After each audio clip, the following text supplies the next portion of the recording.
హ్మ్. ఏదైనా ఉంటే కరెక్ట్గా మాట్లాడాలి, తప్పు మాట్లాడదు. దేనైనా చెప్తే ఒరిజినల్ మాట చెప్పాలి. ఇదే విధంగా ఒక పాట వింటున్నాం, మంచి పాట వింటున్నాం అనుకో, మధురమైన పాట వింటున్నాం అనుకో, పాట వింటే మత్తు వస్తుంటుంది.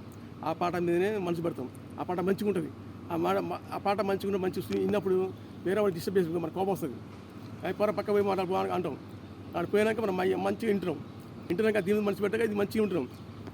అక్కడ గొడవ ఏందనుకో, ఆ గొడవ మీద పోయినా అనుకో మనసు ఇది ఇది ఇది పని కాదు, ఇది వదిలిపెడతాది. అటు పోయింది కాబట్టి ఆ మనసు అటు ఓకే అనిపించింది. మళ్ళీ ఇటు వచ్చింది అనుకో, మళ్ళీ ఇది ఓకే అయింది. అటు పోతే అటు ఓకే అయింది, ఇటు పోతే ఇటు ఓకే అయింది, రెండు ఒకటే అవుతుంది.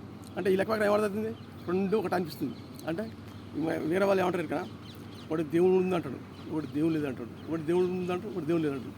దేనికంటాడు, రెండు ఒకటే కాబట్టి, రెండు ఒకటే కాబట్టి, రెండు ఒకటే కాబట్టి ఇద్దరు నాది గొప్పట నాది గొప్పట అంతేగా.